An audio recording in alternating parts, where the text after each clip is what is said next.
Hello everyone, আসসালামু আলাইকুম। সবাই কেমন আছেন? আশা করছি আপনারা সবাই বেশ ভালো আছেন। আজকে যে ভিডিওটা শেয়ার করছি সেটা ছিল ১৬ই ডিসেম্বরের একটা ভিডিও।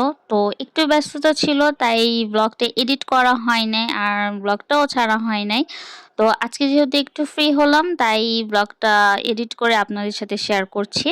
তো আমরা আজকে রেডি হয়ে বের হয়ে গিয়েছি। হঠাৎ করেই হাসব্যান্ড বলল যে আজকে তোমাদেরকে ঘুরতে নিয়ে যাব। তো কোনো রকম প্ল্যান ছাড়াই বের হলাম। তো ১৬ই ডিসেম্বর মানেই তো জানেন জায়গায় জায়গায় অনেক বেশি মেলা, তারপর কনসার্ট অনেক কিছুই হয়ে থাকে। তো আজকেও ঠিক তাই হয়েছে। ১৬ই ডিসেম্বর মানেই তো অনেক ভিড়। তো আমরা প্রথমে ধানমন্ডি চলে গিয়েছিলাম। এটা ছিল রবীন্দ্র সরোবরে। তো এইখানে পিঠা উৎসব চলছিল, তারপর কনসার্ট হচ্ছিল। এই দেখেন কি পরিমাণ যে ভিড় ভাইরে ভাই, মানে বাঙালি একটা ফেস্টিভ পেলেই হলো। মানে ভিড় কি যে হয়েছে, মানে হাঁটবো কি আর দেখবো কি কোনো কিছু আসলে ভালো করে দেখতেও পারিনি। আর বাচ্চা কাচ্চা নিয়ে বের হলে জানিস তো কেমন প্যারা লাগে। বাচ্চারা তো আর ভিড় কি জিনিস এটা বুঝবে না, তারা সবকিছুর জন্যই বায়না ধরে। তো আমার দুই মেয়েও ঠিক বায়না ধরেছে এটা উঠবে সেটা উঠবে, মানে এত ভিড়ের মধ্যে ভাই কিভাবে উঠাবো, এগুলো বাচ্চা পোলাপানদের বোঝানো যায় না। তো দেখা যায় আমার বাচ্চাদের সাথে আমার একটু আর্গুমেন্ট হয়ে গেছে। মানে এতদিন পর বের হয়েছি, একটু মজা করব কি বা একটু রিল্যাক্স হব কি সেটা তো আর পারিনি, কারণ এত পরিমাণ ভিড় ছিল, বাচ্চাদের মন রক্ষা করাও যাচ্ছিল না।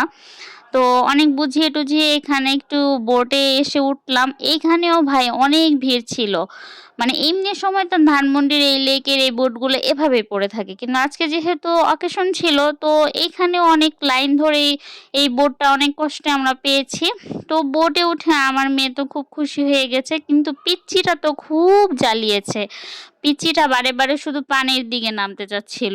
আমি তাকে অনেক ধরে টরে বুঝিয়ে রেখেছিলাম। তো এইখানে সে কান্নাকাটিও করেছিল। একদম কান্নাকাটি করতে করতে মানে মুডই খারাপ হয়ে গিয়েছিল আমার একটা পর্যায়ে। তো দেখা যায় মানে বাচ্চা কাচ্চা নিয়ে বের হলে না ভালো মতো আসলে ঘোরা যায় না, ওদের প্যারাতে আসলে খুব অসহ্য লাগে। তো আমার হাজবেন্ড আমাকে বোঝাচ্ছিল যে থাক মন খারাপ করো না, যেহেতু বাচ্চা মানুষ কি আর করবে, এত ভিড় তো ওরা বুঝে না আসলে, অকেশনে কি আর করার। তো এই যে দেখেন সন্ধ্যা গড়িয়ে চলে এসেছিল। তো একটু যে ঘুরে টুরে লেক দেখবো বা পিঠা মেলার ভিতরে ঢুকবো সেটা আর করতে পারিনি, কারণ এত পরিমাণ ভিড় ছিল। দুইটা বাচ্চাকে ট্যাকেল করে নিয়ে এই ভিড়ের ভিতরে আসলে যাওয়াটা খুব কষ্টকর। তো আমার একটু মন খারাপ হয়ে গেছিল। তো আমার হাজবেন্ড আমাকে বলতেছিল থাক মন খারাপ করো না, চলো তোমাকে আমি একটা ভালো জায়গায় নিয়ে যাই। আর যেহেতু বের হয়ে গিয়েছি, ঝামেলা যেহেতু হয়ে গিয়েছে কি আর করার। তো মন খারাপ করে আসলে আমি রাস্তায় কোনো কিছুই ভিডিও করিনি। অনেক লাইটিং টাইটিং হয়েছিল, তো একটু মনটা ভালো হয়েছিল এখন। তো ওই সংসদ ভবনের সামনে দিয়ে যাচ্ছিলাম, তো এখানে একটু লাইটিং ছিল। আর দেখেন কি পরিমাণ রাশ যে ছিল রাস্তায়, মানে যেমন মানুষের ভিড় তেমন হচ্ছে যানবাহনের ভিড়। এত পরিমাণ জাম, যে রোড দিয়ে ঢুকছিলাম সেখানেই শুধু জাম। মানে জাম ঠেলতে ঠেলতে মানে হয় আমাদের জীবন শেষ হয়ে গিয়েছিল। তো এই তো জাম ঠেলতে ঠেলতে আমরা চলে এসেছিলাম ৩০০ ফিট। আমার হাজবেন্ড বলতেছিল তোমাকে এখানেই নিয়ে আসি, তোমার মন ভালো হয়ে যাবে। প্রায় ২ বছর পর মনে হয় আমি ৩০০ ফিট আসলাম, কারণ বাবুদের জন্য আসা হয় না এখানে এখন। আর যেহেতু আমার বাসা থেকে এটা অনেক দূরে, তো কি করার, দেখেন এইখানে অনেক মানুষের ভিড়। তো ঠান্ডা যেহেতু একটু পড়েছিল, প্রিপারেশন ছাড়ে এসেছিলাম, একটু ঠান্ডা লেগেছে। বাইকে করে যেহেতু আমরা বের হয়েছি একটু কষ্ট হয়েছে, তারপরেও সবকিছুর পর আলহামদুলিল্লাহ ভালো লেগেছে। এখানে এসে মনটা আসলে আমার খুব ভালো হয়ে গিয়েছে। এই জায়গাটা আমার অনেক বেশি পছন্দ। আর দেখেন কি অন্ধকার ঘুটঘুটে, মনে হচ্ছিল কোন জঙ্গলের ভিতর না হয় ঘুরতে যাচ্ছি।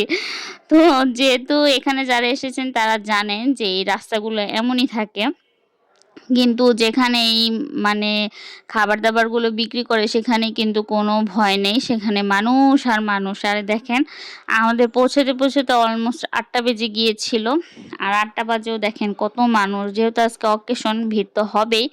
আর এইখানে সবচেয়ে মজাদার খাবার হচ্ছে এই যে হাঁসের মাংস, মজার ঝাল হাঁসের মাংস, চিতই পিঠা, চাপটি পিঠা, মানে অনেক বেশি মজা। আমার এইখানে এসে এগুলো খেতে খুব ভালো লাগে। আর আমি আগে কখনোই হাঁস খেতাম না। আমার হাসব্যান্ডের সাথে এখানে আসার পর আমি যখন এই হাঁস ভুনাগুলো খেয়েছিলাম, তখন থেকে আমার এই হাঁস ভুনার প্রতি খুবই মানে ক্রেভিং উঠে যায়। আর দেখেন এখানে কত সুন্দর করে ওরা পিঠা বানাচ্ছে। আর শীতের দিন যেহেতু চুলার সামনে বসে থাকতে কিন্তু ভালোই লাগে। আমি এখানে বসেছিলাম আর এখানে এই যে খালা পিঠা দিচ্ছে, চাপটি বানাচ্ছে। তো আমি বললাম যে আপনি বানান, অর্ডার করে আমি বসেছিলাম। তো সেই যে চাপটিগুলো দেখেন, ওদের চাপটিগুলো না অনেক বেশি মজা হয়। মানে আসলে না বলেই যে ঘরের থেকে বাইরের খাবার আমাদের সবারই খুব একটু ভালোই লাগে। তো এই যে চাপটিগুলো অনেক সুন্দর করে তারা এখানে বানাচ্ছে।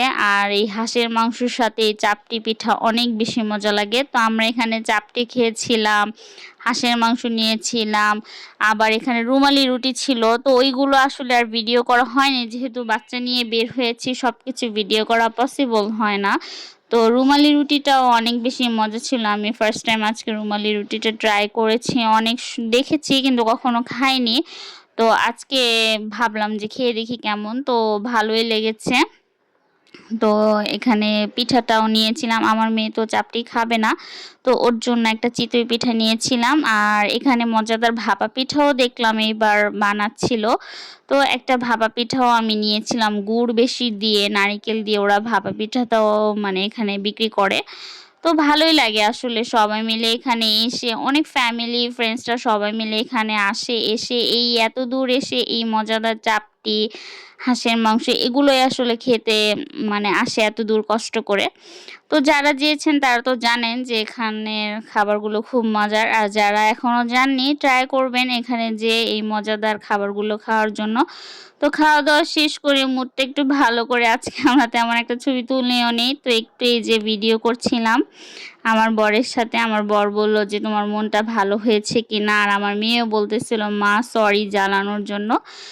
তো যাই হোক দেখেন এখন অলমোস্ট 10টা বেজে গিয়েছে, তারপরে দেখেন এইখানে মানুষ, কত মানুষ আর মানুষ। তো এইখানে আসলে মালাই চাটা মিস করি না। গরুর দুধ দিয়ে একদম মালাই চাটা করে। আর শীতের দিন কিন্তু মালাই চা খেতে খুব দারুণ লাগে। কার কার মালাই চা পছন্দ কমেন্ট করবেন। তো আমরা এখান থেকে 2টা মালাই চা অর্ডার করে খেয়ে নিলাম। তো আজকের ব্লগটা কেমন লাগলো জানাবেন। আল্লাহ হাফিজ।